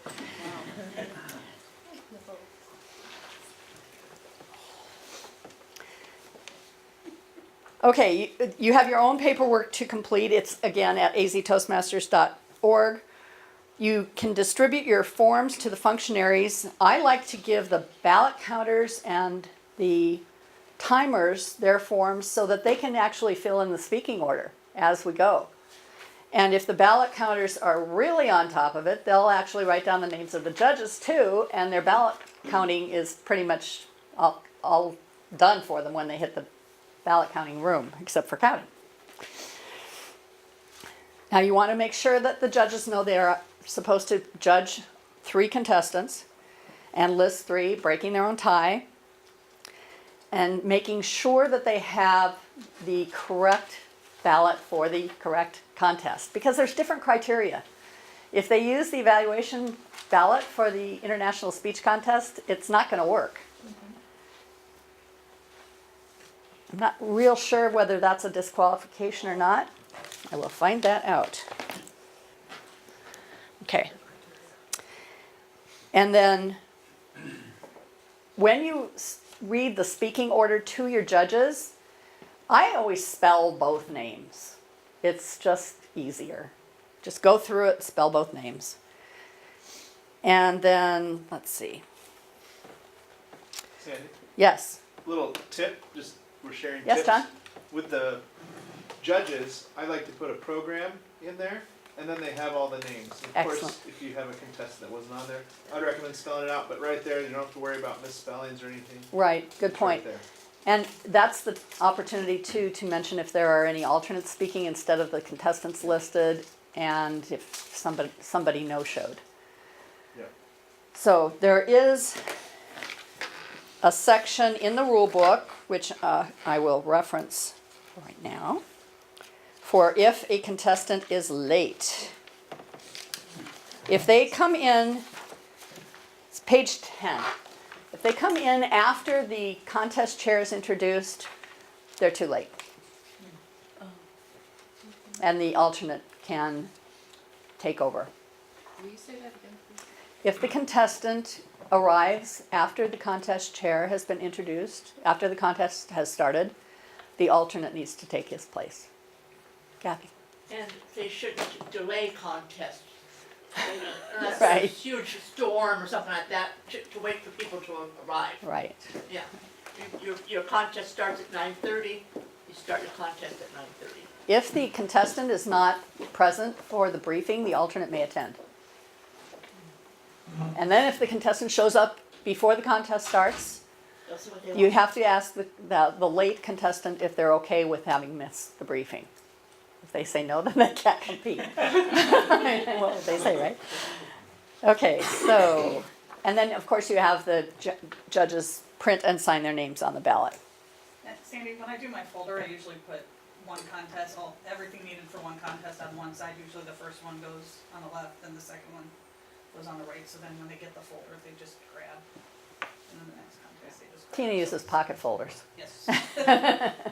So you organize it as well as you can for your judges. And make sure that, let's see, you mention the speaking area. You mention to your judges to judge fairly, and the various things that we covered in the first portion of this, the judges training. And that they need to be consistent with how they judge. That they not consider the timing lights, and caution them that the ballots are really discarded if they are not signed or illegible, and not in the sealed envelope, and they didn't list all first, second, and third contestants, if there are indeed 3 contestants.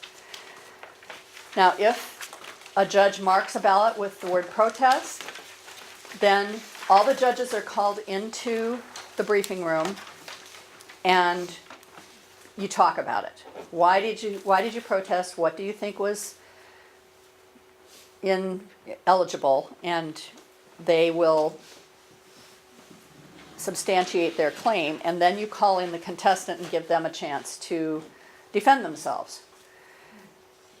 And then the contestant leaves. The contestant leaves and the judges vote on whether the protest should be respected or not. Any questions? It's very rare to have a protest, but it's happened. It has happened. I've actually been in 3 in my 15 years. And if you're serving as chief judge or your chief judge is not sure what to do, just find a more experienced Toastmaster in the room. They're there. Find Don. No, he's a contestant. Remember? I'm probably the defendant in that. Now, as chief, yes, Karen? So on the protests, Yes. is it like directly cited quotes? For example, what if someone was saying, I heard this speech on this thing and I'm telling you what they said and now I'm telling you my opinion on what they said. So they're reiterating what they've seen or heard and then spinning in. Is that considered? If it's more than 25% of their speech, yes. Just That would explaining be what they heard? plagiarism. Okay. Right. Okay. Now, as chief judge, you also have the responsibility to brief the sergeants at arms, the ballot counters, and the timers. So you review with the timers the timing of the speeches that are being competed this spring. It's international 5 to 7 and evaluation 2 to 3. There's a 30-second grace period both sides. If anyone exceeds that grace period, they are simply the timers are to circle that time, and then they are also supposed to mention it to the chief judge. They also have the responsibility of listening carefully to the results being read, because if that name gets read, they need to immediately stop the contest and say, point of order, please review the results. Because they know that person went over time. And theoretically, they are the only people, along with the chief judge, who do. The contestants. Now, if the timing lights fail, make sure, as Kathy mentioned, that you have timing cards with you as backup. And the timers need to indicate on the timing sheet that the lights, they had a mechanical failure, because the contestant does get an extra 30 seconds. But nothing is ever spoken about that. You don't announce it, you just do it. Now, if a contestant is disqualified for time, that announcement is made during the contest results announcements, but it's not announced who, and it's not announced why. They just say, you're supposed to say there has been a disqualification, and then read the results. And the timers also need to make sure the chief judge gets the timer sheet. Most of the time, he or she remembers to pick it up, but if they don't, you can run after them and make sure that they get it before they go to count the ballots, because they need that to make sure that everyone was within time. Question back here. Yes, Karen? What would the protocol be if you had 4 contestants and 1 was disqualified? Because announcing the 3 would and saying 1 was disqualified, it will automatically make it known who was disqualified. That's the way the cookie crumbles. But thank you for mentioning that, because during the break, Tina and I had a little discussion about announcing the winner first if there are only 2 contestants, because everyone would know if you announced the alternate who the winner was, and it's kind of anticlimactic. But we found in the rule book where it says that you're supposed to announce them in reverse order. So I've got to take that line out of my deck, and you have to announce the alternate first and then the winner. Even though it doesn't make sense and I just hate it. Yeah. 2 or less or 3 or more, both scenarios. Right, two or less, or 3 or more. The paragraph above that on page 12 says, after the conclusion of the contestant interviews, the contest chair announces the winners of the contest in reverse order. It's in the rule book, yeah. Could you clarify, do the judges, before they're listing their 1, 2, 3, do they know if somebody was disqualified for time? No, They do not. it shouldn't have any effect on that. It's a Okay. separate thing. Unless they're peeking at the lights during their speech, and you shouldn't be. Right. Okay, so when the ballots are all counted, if there were top people that everyone put as 1 and 2 and both had gone over time, it just becomes a mess, right? It doesn't really happen. No, then the number 3 wins. Number 3 wins, yeah. Okay, so they don't know they got on Right. when they Right. list their 1, 2, So, Right. is that only the timer will know who will be disqualified The for 2 timers The 2 timers. and the chief judge, because they give the timer sheet to the chief judge. Now, as in full transparency, as chief judge, I usually show the ballot counters the timer sheet by covering up the names. They're in order. But you want to make sure that everybody knows they all made it. And if there's a disqualification, it's probably even more important. Hang on a sec. Curtis. Did you mention for timers that the lights remain on for the duration even through the disqualification? The same with the cards. If you're holding up cards, the cards remain aloft until the card changes, and the red one stays up through the duration of the speech. You should mention that to your timers, yes. And cards should be displayed till the next color is displayed. You don't just show the green until you see that you've caught the speaker's eye. You leave it up. Any other questions? John? A little tip too I've seen is keeping the card for the speaker, not for the audience. So it's not like this. Right. But you do want to make it, if you need to because of the setting and whatnot, but make it for the contestant. Good point. Yeah, the timing is for the contestant only, Right. really. Yes. Sandy, I've been at a contest where there was a disqualification as well, and it was one of those tricky ones like Dawn was describing. What also happened was some of the people who were privy to that were talking about it after the contest. So I just wanted to mention that we need to reinforce that the ballot counters and the timers, that if you've got someone who's gone over time, you do not discuss it with anyone except your chief judge. Not after the fact, because it really becomes deflating and it becomes very divisive for people. Very good point. Thanks for reiterating. Any other questions? Okay. Now, we've covered that the ballot counters collect the envelopes. There is 1 minute of silence that the timers need to time between the speakers until you get to the last one. And at the end of the contest, it takes as long as it takes. There's no more 2 minutes. You just wait until all the ballots are collected. Most often, the tiebreaker is the last one because they're ranking everyone. But as chief judge, I always ask, even though I know that we've collected by the count of the ballot counters, are there any more ballots to be collected? Because that just puts everyone in the room's mind at ease. Okay, nobody's hanging out there trying to get theirs in.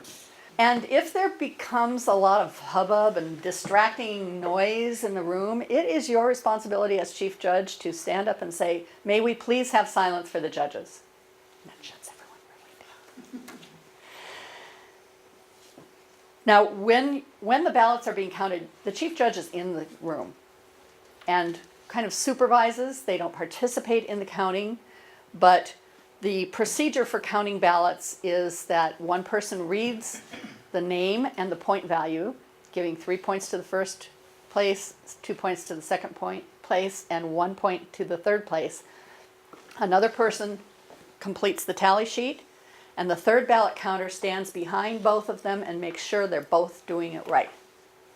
And then you do it again, switching roles, like counterclockwise or clockwise or whatever. Just make sure everybody's got a new role, and you go through the exact same process twice. It helps if you tally both times too, because you might find an arithmetic error. So it seems redundant, but it's important to do it twice. And the chief judge doesn't participate in that, but he or she kind of watches and makes sure that everybody is doing their job, and if they're not, they, Joe, you're supposed to be watching both of them. Yes. Does the chief judge set the standard, like we're gonna do the 50% today, or does each judge individually decide how they're? Each judge individually decides. Okay. Now, what happens in the ballot counting room stays in the ballot counting room, called the Las Vegas rule.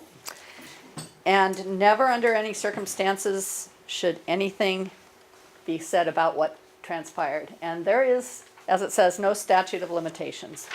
The ballot counters also have a responsibility to listen carefully to the announcement of winners, because they know who won.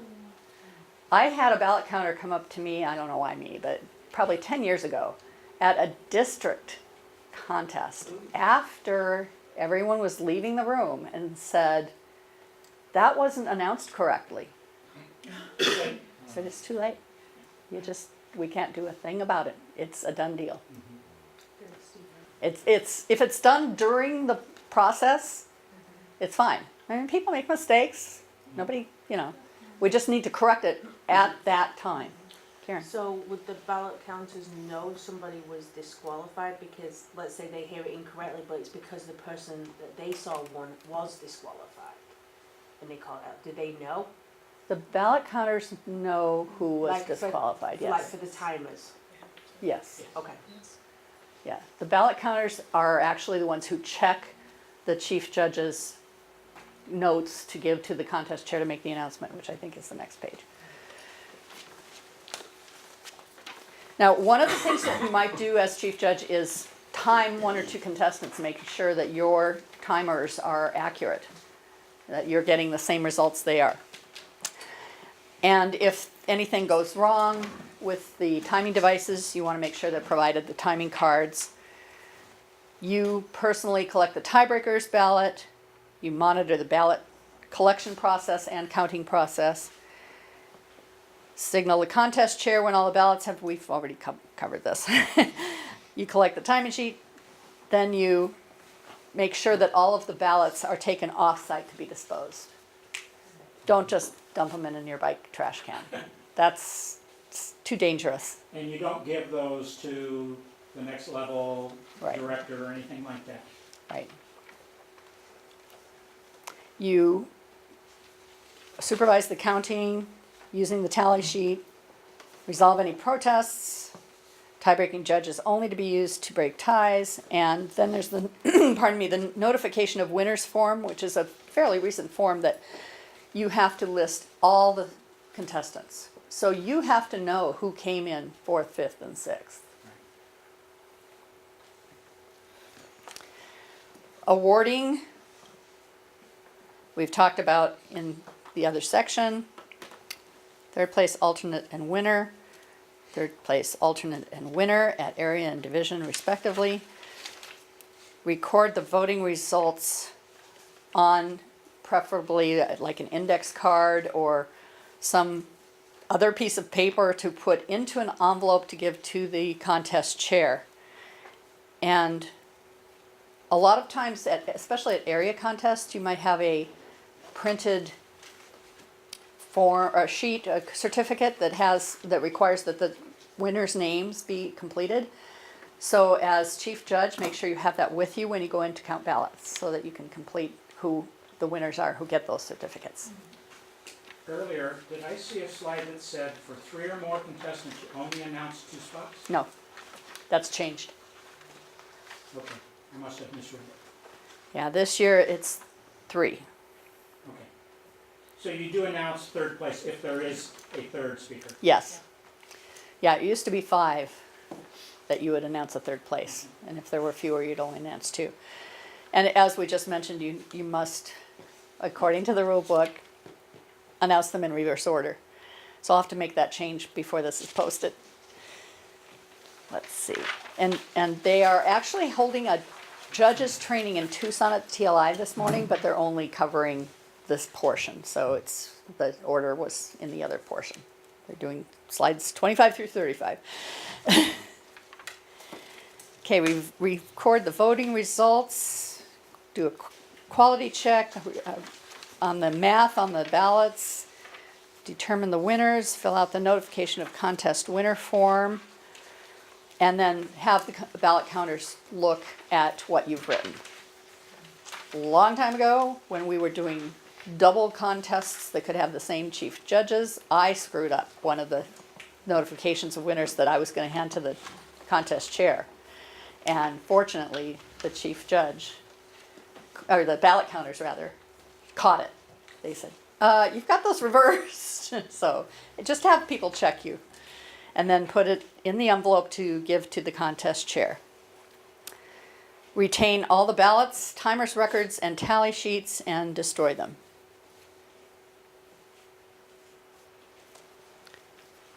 You notify the contest chair of any disqualifications, and the chair just says there has been a disqualification with no reason given.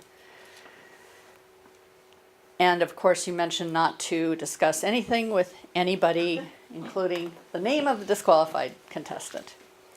After the contest, you give all of the forms, the certificates of eligibility and originality that you've gotten from the winner and the alternate, and I would recommend the 3rd place person as well. The profiles, the notification of contest winner, and I would throw in a program and give that all to the next level up chair. In other words, the chief judge at the area contest would give it to the division director, who's there, hopefully. If not, scan it and email it to him. And then the contest chair is responsible for posting it at the D3 website, aztoastmasters.org, but the chief judge is responsible for making sure they do that. And this list of resources is very similar to the other list of resources at the end of the contest chair training. Are there any questions? Yes. I have a quick question. as area director, is there any role that I cannot help my clubs with at their club contest level? No. Okay. At club contest level, you can help, they'll I can need go your help. with whatever they need help with. Yes. Except speaker. Yeah. Correct, yes. Right. Right, you can't be a contestant. Good You point. can do evaluation speaker though. Yeah, you could be the speaker for the evaluation. Yeah, Oh, it the could be a test test speaker. speaker. Could be a test speaker, good point. Kathy? Just one thing about the sergeant at arms and the evaluation contest, that when they escort the evaluation contest Contestants? contestants out of the room, give them 5 minutes to review their notes and write their notes, and then they collect all the forms from all the contestants at that time, when 5 minutes were up. And then they hand the form to the contestant as they go back into the room to read off their information. That's a really good point. In There's, other words, when you take the contestants out of the room, they have 5 minutes to do their notes. and that timing is according to the sergeant at arms who took them out of the room, once they reach the room. It's not the timers who are in the contest room. And then 5 minutes is up, they collect all the forms, and then the first person, number one, who comes back in, will come back in, the person will give them their form. The other evaluations people are out, still out of the room, they stay out of the room. First person comes in, gives their evaluation, they can sit in the audience. They get the second next person, that's how they do it. And they give them their notes too. Their notes, yeah. Don't, I had- make sure you give them their notes. I had one sergeant keep all the notes. They didn't give them back to the people who were speaking. Misunderstood their job. Right. John? During the evaluation processing, 5 minutes, in the contest, I've seen a conversation with the test speaker. Have you seen other things that can be used for that time? Oh, yes, you can have the district and division announcements then. You, of course, can't interview the contestants because they're out making notes. You can have your intermission then. You play it by ear. Sell more raffle tickets. Sell more raffle tickets. Sell more raffle Does tickets, anyone, exactly. does everyone understand what the 50-50 raffle is? Okay, good. Curtis? Kathy, do you have the schedule with you of the contests on the No, calendar? unfortunately, that's one thing, the piece of paper I didn't bring with me. Okay. So, if you have any questions about your contest, if you have not set your contest venue and date yet, I can't stress enough how important it is that you get that done ASAP. And let Kathy know. Let me know. The contest at azpostmasters.org. There are limited, we're trying to do them on Saturdays in February and early March. They don't have to be on Saturdays. I have done mine on a weeknight and it works fine. So whatever works out best for you, but make sure that they are posted. What will happen is I will email you back saying, okay, that's okay, we're not overbooked. Then you can post them onto the website. Curtis, do you have another question? Yeah, I have, because I'm Verde Division's contest manager, I'm going to need a contest chair, or a chief judge for that one. Also Marcus Schmidt, who is, we all know he's blind. I'm going to be his contest manager, because I need someone who's been there before. I need a chief judge for that one. Karen will be the chief judge for my area director, so I need a couple of chief judges, and that's why I was asking about the calendar. I can't remember, is Verde on the 26th of April, do you recall? I think I was that's just correct. looking at it. I'm pretty sure that's Is that correct. it? I will have that, You can I'll be have chief that, You want to be correct, chief judge fixed, for Marcus or for? confirmed, and email it to you. This is a very good point Curtis just made. If you're signing up, saying, oh, I'll be there to be a judge, please make yourself available. I can't tell you, last year I was area director, and I had the whole list of judges, and I would email or call one, say, hey, I know I'm having a contest on this date, can you help me? Oh, well, I'm gonna be out of town that month. Well, that's the month that we're having all the contests, that's very disheartening not to be there for each other. Be there for each other as much as you can, trade off. Curtis needs a chief judge, you might need something that he can help you. And serve as judges for each other too. Yeah. That really helps. Yeah. So you're talking about a list of judges. How do you sign up? What are we supposed to be doing as far as getting on a list and getting that list? Did you sign in? Yes. Your name will be added to the list from last year by me, and it will be posted at So aztoastmasters.org. they're on April. Yes. And, There you go. yes, I'll make sure Sandy gets that list. Couple other quick things. Wait, Leslie, did you have a question that you needed to ask? Well, I wanted there was discussion on the evaluation. One person used notes when they were giving their evaluation and other people did not. And there was a discrepancy of, maybe it was the notes that the judges judged against that evaluator. Everyone is entitled to use notes. Whether they use them or not is up to them. But the As judges the wouldn't have ju- seen. I'm Go sorry. ahead. The judges wouldn't have seen the notes. No. The judges But the are fact gonna- that they were looking at them while they presented. Oh, I see. Did That was detract. a Guys good that go on question. stage, do they use notes in their evaluation or not? I tell you what, that's personal. a fair thing for a judge to consider. Have you developed your evaluation to the point where you know what you want to say without having to read notes? Okay. That's So a they valid can hold it communication against you. strength that is part of the whole communication aspect of being evaluated. Okay. So that'd be a There's fair a little thing. order bias in that. You know, if you're a judge, the first person hasn't had 10 minutes to think about it. Well, they all have 5 minutes minimum. The ones who are back in the room waiting for their chance, Yeah. they can't make any more notes, but they No, can but you think. can. Absolutely. That's part of Stop the, thinking. you can't do anything about that. You can't tell them, stop thinking. Right. Okay, stop thinking, some like that. So, yeah, that's important to know. And one other thing, well, not one other thing, trophies. We're having all these contests. Where are my trophies? I checked with Dylan a few days ago, and they will be distributed at the next DEC meeting on January 26th to your division or area directors, whose responsibility is to get them out to you, so you have them for your area or division contests. So you should have your trophies by the end of the month. If it's a few days before your contest in early February, and for some reason you don't have your trophies yet, please let everybody and their brother know, your division director specifically, hey, I don't have my trophies. I don't want to be embarrassed. I don't care if they have to use their gas money, they're gonna go get them and bring them over to you. Somebody's gonna get them to you. Kathy, I just wanted to clarify, so the district does have a stash, or a stack, maybe that's a more elegant, of supplies that they are responsible for getting to the area directors for their awards? Well, they're basically, the only thing that the division has to get to you Right. is the awards. So, They don't As a have a concept. stash, they order them. okay, but I don't have to order them. No. They're ready, they've been ordered, Stash They should be might here by be now. appropriate because I think they're trying to use up some older ones and there might be a mix and match. Hopefully they change the dates, guys, and don't get late. Who's responsible to order the trophies? You don't have to order anything. You don't have to order, they're all here, they're being prepared, they're gonna be given to the division directors at the DEC meeting on the 26th. Still in order. And the division director will get them to you. Other division director. Like Sandy was saying, I understand there's a warehouse full of trophies. What happens is that they get like 6 or 7 trophies, and unfortunately you have 1 or 2 contestants.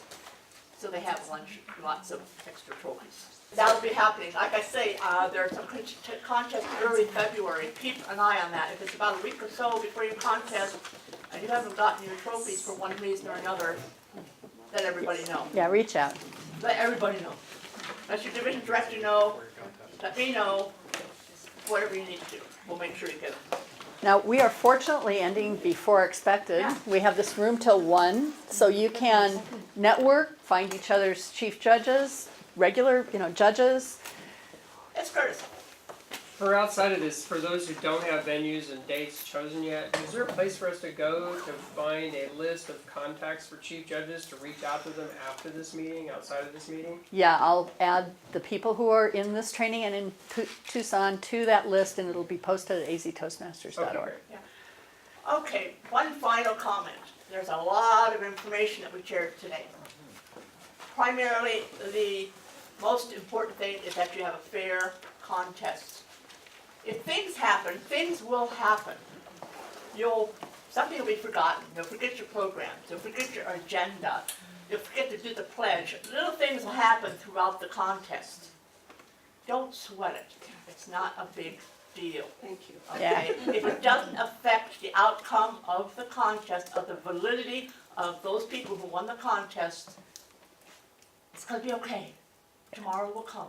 I've had people who go absolutely bonkers if something goes wrong. Take a deep breath. It'll be okay. Okay? And most importantly, enjoy the experience. It's a lot of fun. I can say this now. Last year I couldn't say that. But I look back on it and say, you know, that was fun. It's a lot of fun. Enjoy the experience.